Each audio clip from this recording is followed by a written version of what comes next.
Good evening, everyone. On behalf of Caregiver Saathi and myself, I welcome you all this evening to today's session of our Gentle Warrior series. We at Caregiver Saathi believe sharing your story is healing for the one telling it, as well as the listener.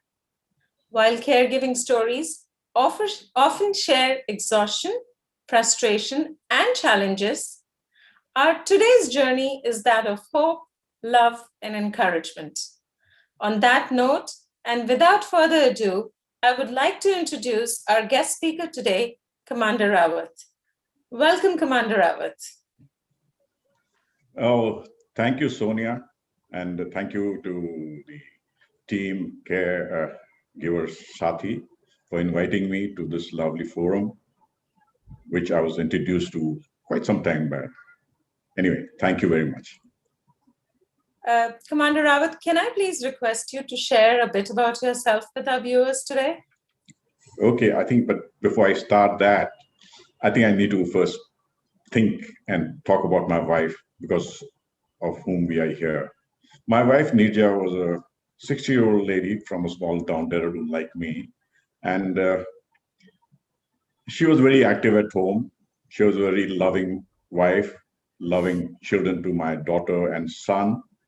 A very homely lady, got along well with friends, very petite. I never imagined something like this would ever happen to her. And I somehow cannot get over with it that she's no more with me. And I will keep remembering her till we meet up in the heavens, whenever it comes. I was right. This is a story and journey about love and encouragement. Thank you. About myself, see, my father was in the army, and being in forward area most of the time, leaving my mother with 5 of my brothers and sisters, my mom found it a little tough, so it was decided that I go to a boarding school with my brother. So I was in class 3 when I was shunted to a boarding school in Missouri, a school called St. George's College. And I did 9 years over there, and that was almost my home because 9 months in a year you were there. And the 3 months that I used to come down, I used to go with my father to his battalion and travel all over the Garhwal ranges. I joined the Navy and got commissioned 71. I did a lot of stints in ships. I have lovely memories of my time in the Navy. The best is that I got to command INS Vikrant, the aircraft carrier, which was very popular. And I was also, unfortunately, the last commanding officer of the ship and I decommissioned her, which is not a very, happy story to tell. But yeah, it took me down in those memory lanes that a ship which was so popular had taken part in the Indo-Pakistan war and helped win Bangladesh. And the pride of the country. And the pride of the country. Everybody knew Vikrant. Like somebody met one of our admirals and met some of the Punjabi tourists around Gateway of India. He asked him, "Bhaiya, tum kithe ho? Kahan se aaye ho?" He said, "We are from Punjab." कहते बॉम्बे क्या देखने आए हो तुम फिर? कहता 2 चीज साहब, एक बॉलीवुड के स्टार और एक Vikrant. That's what Vikrant was all about. I left the Navy and I spent some time in the corporate world, almost about 13-14 years. I did 24 years in the Navy, by the way, and 13-14 years. And it was, I think, around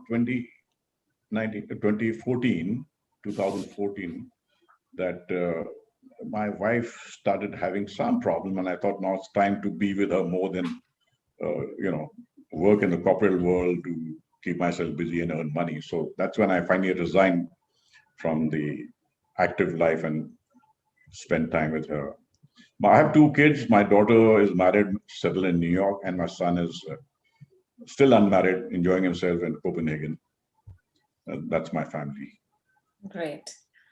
Through our previous conversations, Commander Rawat, you did share that your wife had a motor neuron disease. Could you please take us through your caregiving journey and how you became a caregiver? And yeah, it's a very long story, which I have to make it very short. I didn't know what motor neuron disease was, what MND was, what ALS was. And so when she started slurring and complaining about slurring initially, that was around end 2014, I just didn't take it seriously. And she said, let's see a doctor. And we used to visit doctors for various reasons. And there she mentioned it. And, went from one specialist to another, finally landed up with a neurophysician. And he made us do several tests, probably to rule out MND, which Oh, wow. probably, a lot of, it took him 6 months to diagnose the disease. But in this case, I think the doctors are right, because it's best to rule out any other possibility, because things like slurring can happen due to many reasons. It could be a stroke, True. paralysis, or many reasons.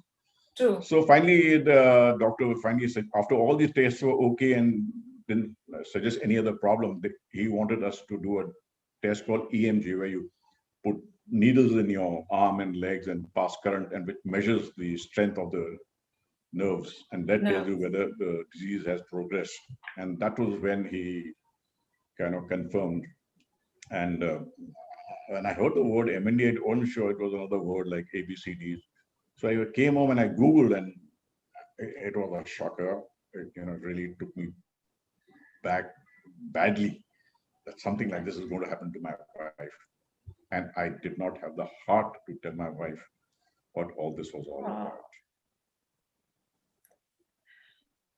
yeah. So, dealing with a patient of motor neuron disease is very challenging, and I've understood that from our previous conversations. Could you please share some of the challenges that you faced and how you overcame them?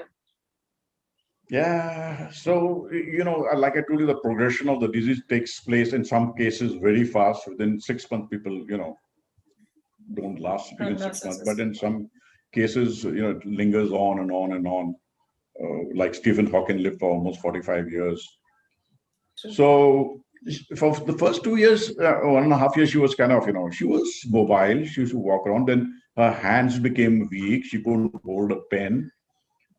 Then she started writing with her left arm. And these were all challenges for me also, because I had to do many other things, like going to the bank, getting her signature changed to a thumb imprint, for which I had to run around to get a letter from the doctor certified. These were some of the small minor challenges, I would say. But bigger challenge was just to look after her, be with her all the time. Uh, every time she was moving around, I would be there to support her. But that was not the case every time. And in fact, once she fell down so badly that she broke her spine. Rather, she had a decompression of her D11 spine and hospitalized for about 30 Oh, days because the doctor didn't allow you to sit up. And luckily, I had a very good support from the Naval Hospital. They knew what motor neuron disease is, how it progresses, and they were very sympathetic, and they laid out the table for me. Says, anytime you want to bring her, just give us a call and we will get her admitted. And my children, when I told them about it, they were also very upset, really to know what has hit us, why it has hit us. But they did a lot of study, and they kept telling me, Dad, there's a new medicine coming out like this, which is not a cure as yet, but it has passed stage, phase 2 of the trials. People are using it, so you also use it. And this is the kind of data they used to keep uh, passing finding it. out and passing it on to men. I should pass it on to my neurophysician. He says, please, let's try it out. And he would procure. And one of them was a trial which was done in Japan uh, on an injection called Ed Everin. And you have to give it for a very long period. That is, it is given through IV twice a day, and for 14 days, then a break for 10 days, then 14 days, then a break for 10 days, then 14 days. Wow. And they had recommended 6 such uh, long treatments, Sessions. sessions. But my doctors were so nice to me, says, sir, you want to continue? I said, I would love to. I don't want to stop. I said, okay. And we did up to 12 such sessions, which that means we were in and out hospital for almost a year and a half. Year and a half, yeah. And what do you call? And not only because of this, there were other reasons why I had to admit her, like breaking her spine. Sometimes they want to do a test to see if whether immunity level has gone down. There was a particular injection which cost about 90,000 rupees, and they gave her 6, 7 of them. They were very supportive, but and none of these worked actually. So that was one of the challenges that which I mean, I won't say it was a challenge. It was a task which became so easy for me because of the naval and the military Because of the defense support. support that I got, which you get once you retire, even if you retire. Well, In the truly meantime, deserved, mm, because for the service that you gave to the country, truly deserved that. well, I hope so. But yeah, and I'm still continuing, thank God. And sometimes I say, I'm glad that I chose the defense services. If I was on my own, my God, I know what the hospital, private hospital charge you for Right. 14 days. The unfortunate part of all this while was, I thought I'll manage on my own. I'll manage on my own. I didn't get any help. I didn't, though I was being advised by everybody, you must get a help, get an attendant, get a nurse. I somehow didn't feel that to have another person in the house with the two of us. The two of us were there. I was by a bedside. Now, if I get a nurse, then she takes the bedside position, so I'm out.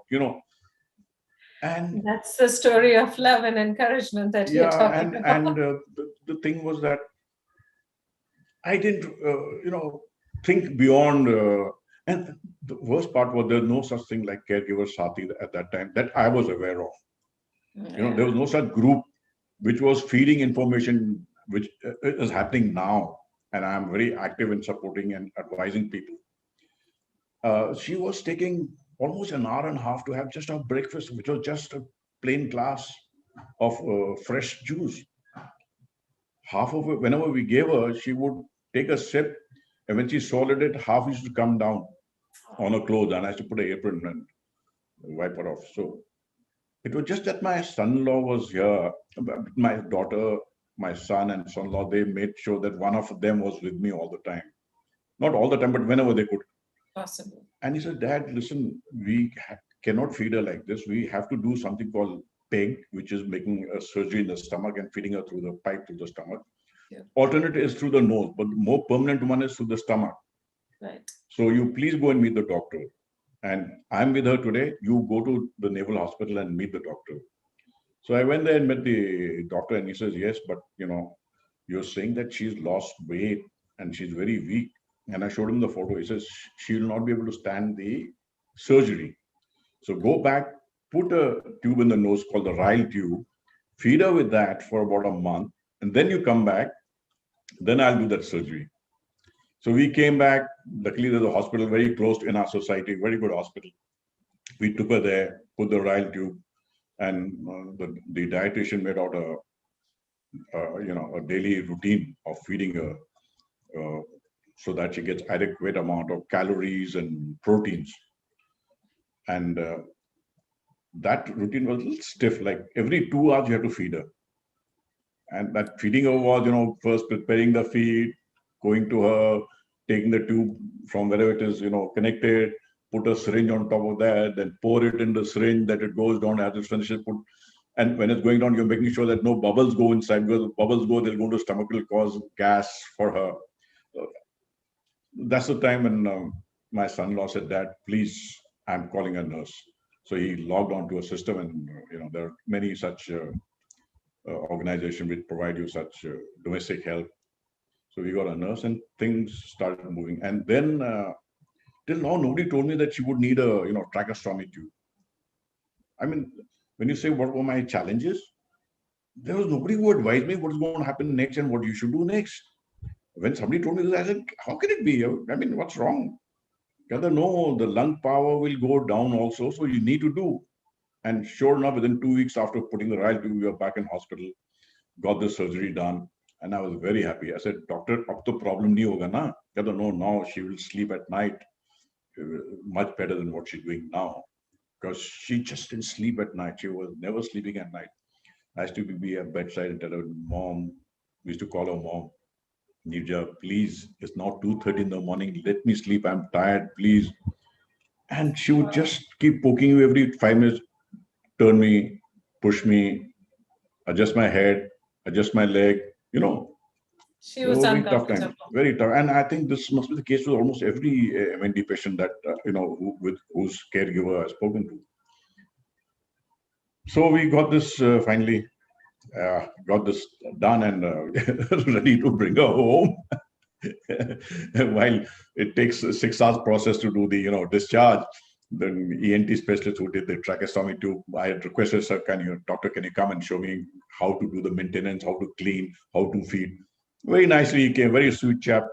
He came and taught us, and we recorded the whole thing on a camera so that you don't miss out any steps.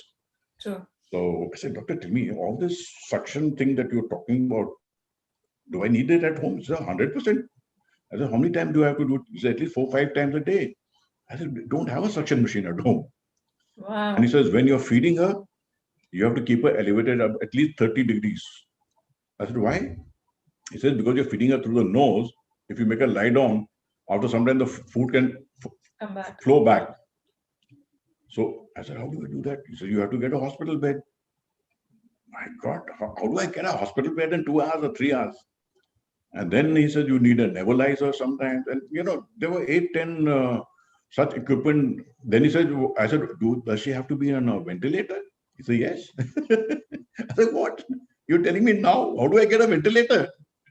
He said, then how can you take her home? And you were getting her discharged at that time. And I was supposed to this is about 10:30, 11, and I was supposed to be discharged at 2:30, 2 o'clock.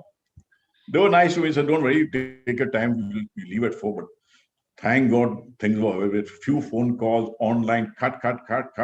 By the time we reached home, my son-in-law coordinated. We had that, not a hospital bed, but something. It's a mattress with a support at the back, which with a press button that goes up and down.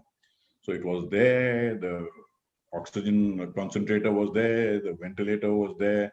The doctor came home to the settings and also taught me how to adjust the settings in case there's an issue. What are the alarms? What should you do if such an alarm comes? I said, my God, I thought things were over once you do a tracheostomy tube. So these were some of the challenges. And then later on, instead of one nurse, I got 2 nurses. And I told them to stay here only. They were very happy. I gave them food, everything. So that managed. So it was a downhill after that. But she was in bed for about 2 years. I can totally understand, Commander Rawat, how difficult this must have been. Lucas Annaio Seneca once said, brave men rejoice in adversity, just as brave soldiers triumph in war. And just like a true soldier never gives up, you never gave up. In our previous conversation, you said something to me that has resonated so strongly with me, Commander Rawat. Would you like to share that with our viewers? Yeah. What kept you going in this time of adversity? What kept me going was, first, I guess, the support I got from my children, who one of them was with me all the time. So I knew, there's somebody else with me to, share the burden of whatever was to be done. Of course, I had the 2 nurses, but for sure, but the family. I thought the way we were treating her, the kind of medication we were giving her, I had a mini, ICU at home. Set up at home, yeah. That I thought she would live for another 5 more years, 5-6 more years. I keep saying, Nisha, don't worry. 5-6 saal, bahut dekhne hain, another 5-6 birthdays, Happy New Year's. And we should celebrate these in a very nice way in the last 2 years while she was, confined to the bed. I thought she'll be there for many years. And I hope I leave before her. I don't. But, why her? Why not me? Those kind of things would come into my mind when I used to think about it. But I want to share with our viewers what you said in your exact words, because that rings so beautifully in my ears. The will to see her alive kept you going. Yes. Commander Rawat, I salute your spirit and I respect your love for your wife. Thank you for remembering those words of mine. That I meant it, actually. Yeah, and I really feel that this journey is not about yes, you were exhausted, and yes, there were challenges, and yes, but I see it from a different light. I see that respect that you had and the love that you had, and like you truly said, the will to see her alive. As experienced caregiver, we all know, as I've gone through a similar journey. We all know that it is very overwhelming, it is very stressful. What were some of the important lessons that you learned, or that something that you would like to share, something you would want current caregivers to do in their journey? Any guidance that you could Oh, there could be share? many of them actually, but I don't know which one to start with. There could be many, but I don't know which one to start with. First, I think if you have a very good family support, you would be blessed, I would say. Absolutely. And with that, if you have good friends who are by you and by her bedside as long as they can. I mean, my house used to be packed with 2, 3 ladies every evening, 5:30, 6:30, 7:30, 8:30, 9:30. I used to make soup for them and give it to them. I used to make soup for Nirja. I used to make for them also. Because I wanted them to be there as long as possible, because Nirja enjoyed, though she could speak, but she could hear what they were saying. Right. She lost her speech totally. She couldn't move her fingers, she couldn't move her arm, she couldn't move her leg, she couldn't move her head, nothing except her eyes. And luckily, she had one finger, which was this finger, in left hand index finger, which used to move. So we tied a small coin on it with a tape, 25 paisa coin with a cello tape, and put a stainless steel below it, plate below it. So whenever she wanted attention, she would tap on it, tuck, tuck, tuck, tuck. So you knew that she wants And somebody. that would mean that she wants something. Then with that finger, she would write A, B, C, D, or whatever she wants to write. And, that's the only way of communicating. Her memory was so good, so good. She had not been to kitchen for last 4 years. And sometimes I was looking for something. I said, Nija, there's so-and-so, so-and-so. Where do you think is? Then she'll write on cupboard, below, gas, corner. And believe me, I would look there and find it over there. Or So, attic, right hand corner, inside the dabba cardboard box, and find it. Her memory till the end was so good. amazing. It's just that the muscles let her down. Her Yes. memory was so good. So she used to communicate with her fingers only, and very limited fingers. I bought her something called Toby. You know what Toby is? Toby is a device, which you can attach to your laptop. And once you calibrate it, then the Toby is able to track your eyes. And then, with the software, you get letters like your keyboard. So you want to write a word, hello, look at H, will go on. H will come up. E, L, That's L, hello. And then it speaks out the word, hello, how are that's you? like what Stephen Hawking was using as Yeah, well. exactly. But he had a much advanced version, Dynavox. And there were people who were doing business sitting in the bed in Dubai. I knew a chap in Kerala who was doing it. Anyway, so unfortunately, she was not able to do it, because she couldn't concentrate for a long time. And it just lay brand new as it was. Then what we did, we made a small chart with ABCD in bold letters, and we made it into laminated the whole thing. Then on her spectacles, I put a small pen drive, a laser pointer. Oh, wow. So you can look at A, L, L, all. So we did so much, and I put it in the system, in our group, and people are so happy with the innovation I was doing. One was the tapping of the fingers and this laser pointer. And this is amazing, really, because we didn't know how to communicate with how my mother is to communicate, but with this, at least she can do a bit. Although Absolutely. Toby was not available so readily in India, but this pointer was very helpful to them, and this tick tick on the finger. Yeah, it helped me. I learned a lot that way, and now whenever I get into a call with people, I always tell them, people like us who are caregivers and whose patients are just starting the just being diagnosed, I tell them, don't wait for the end to happen. End means of a particular situation. Anticipate it and do it well in advance. I said, don't wait. When you see your patient not eating properly, not able to swallow, means his throat muscles are going. He may say, no, thoda ja raha hai. Don't. One day that thoda will also go. It will not tell you 2 days in advance gone. And then instead of food going into your food pipe, will go into your airway and you'll get choked. And that situation is bad because it had happened to my wife a couple of times. Lit had to push on, thop up. And she would howl, but it would clear her airway. I said, get it done fast. Tracheostomy will be required one day, otherwise you'll be caught without any support. So in our group, whenever somebody's got a query and you have hundreds of people answering, I never answer them. I just pick up a phone and call him because I know I need to explain to him everything that I've learned, and I cannot put it down in my in a WhatsApp group. And in fact, most of people are quite thankful to me. So thank you very much for telling me and explaining me the nitty-gritties of everything. Absolutely, yeah. That's a very noble thing. You're giving back to the community still. So these are some of the things which I went through. I found, I learned, I improvised, and I think everybody can use it.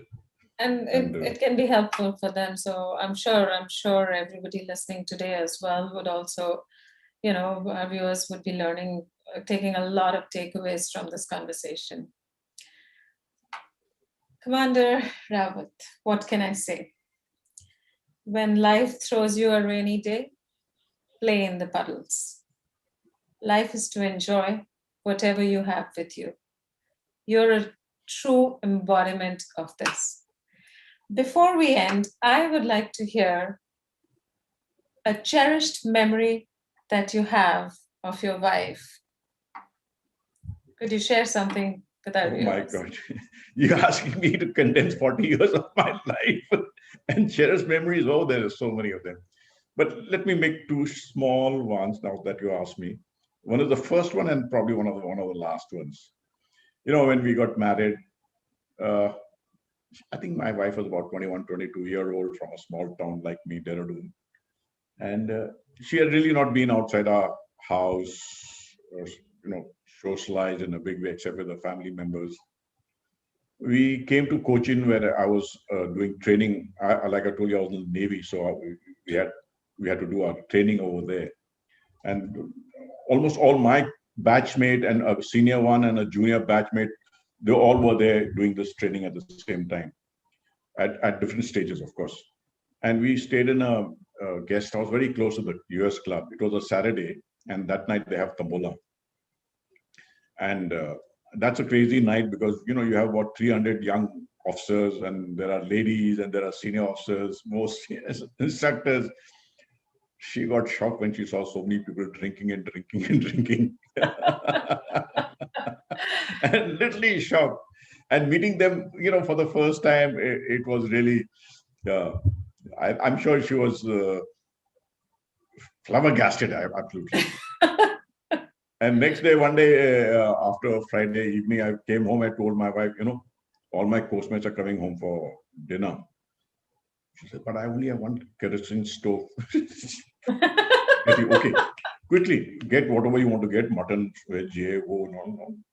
And on one stove, she started first cooking dal, then sabji, then meat, and then my friends kept pouring in. My wife was still in a working dress in the kitchen. Luckily, our colleagues' wives were also very supportive. They also joined her in the kitchen. I think Khana got ready at about 12:30 at night. But she was supportive. She never said, don't call, I can't manage, or, Right. And even later on, as the Navy, when we grew in the Navy, she always supported me. That's one of the first memories when we went to Cochin. So that's the first one. Yeah, and the last was one of the good memories of the last days was her birthday was on the 16th of February, 15th February. And I got a message that some birthday gift has been sent, something, and be delivered to you in the evening. I thought it must be a cake or a flower because a lot of them were coming in that day. And suddenly when I rang up 5:30 when the bell rang, I saw one young boy and a girl. I said, yes. Yes, sir, Commander Rawat's house. I said, yes. So we have come for birthday gift for your wife.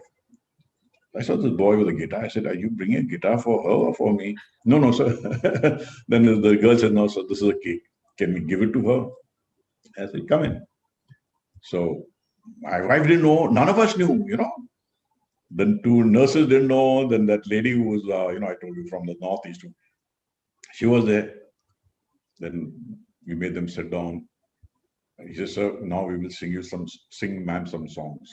And they plucked the Oh, guitar and they sang such beautiful precious. Hindi songs. And that was the first time I saw Nirja smiling, big smile, enjoying the songs. Wow. In between, they sang one song, which was Lag Ja Gale Ke Zindagi Ye Hasi Raaton. Well, stop. I could see my wife's face changing, when she heard this wording, Right. Kabhi ho na. Please stop. Don't, yeah. I said, no, you're not singing the song, please. All positive. And then he luckily changed over to another deep Happy song, song. and then that brought our mood back. That's the last big smile I saw on her face. And then she was quite, she always smiled when that a friend of ours, Roshan, came. She always smiled when one nurse who was very talkative and more of a tomboy. She always wore pant and shirt. She always had some fantastic stories to tell about her girlfriends, which my mom found very hilarious. I mean, those are few memories I remember of her, smiling, looking good. And that's the smile that's still keeping you going. That still luckily that song sequence, I still have it on my video and I listen to it quite often. Seeing her smile. That's amazing. And that I remember the birthday night also we the nurses filled up about 15, 20 balloons and we kept throwing them in the air and talking to my son and in Copenhagen, my daughter in New York, and wishing happy birthday, singing song Bar Bar Ye Aaye Bar Bar Din Ye Aaye Tum Jio Hazaron Saal Ye Meri Arzu. This was my favorite song of Nirja. Whenever she wanted to wish anybody, her brothers, sisters, or my children happy birthday, she would play this through the YouTube on a mobile. Yeah, that birthday was one of the very memorable days of mine, which I remember of hers. Amazing. And I see this small little white board behind saying, "We love you, Mom." Yeah, this board was bought by my son, and it has a battery inside, so you can light up at night. And we used to put welcome anybody comes home, welcome Saurav, welcome Olya, welcome Nishad, happy birthday so happy New Year. And this was one of the last ones when all these things are over. You can't keep happy birthday for a long time. So this is the last message we had kept, and I haven't changed it after that. So, and I don't think we'll change it ever. As I said at the start, Commander Rawat, we at Caregiver Saathi truly believe sharing your story is healing for the one telling it and as well as the listener. It was definitely very healing for me.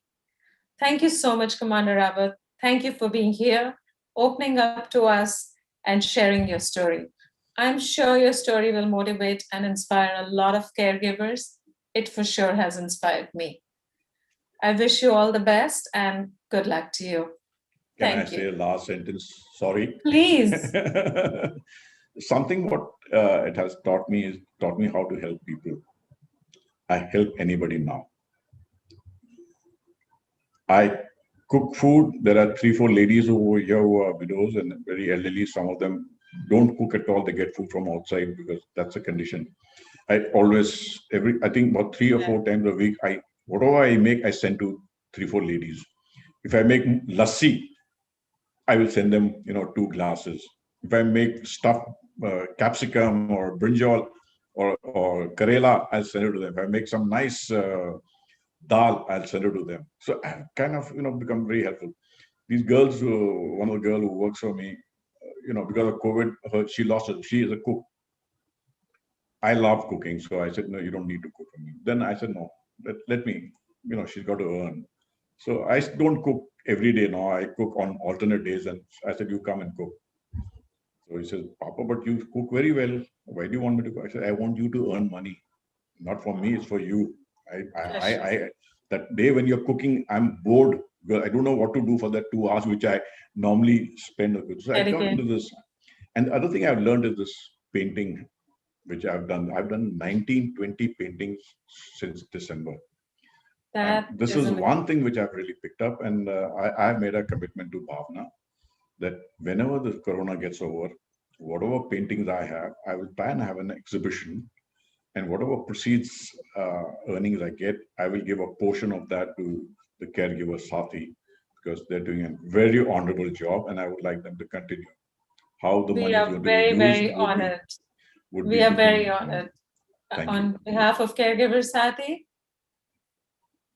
humble thank you to you. Thank you so much, Commander. Thanks a lot. Thanks a lot. Have a wonderful evening.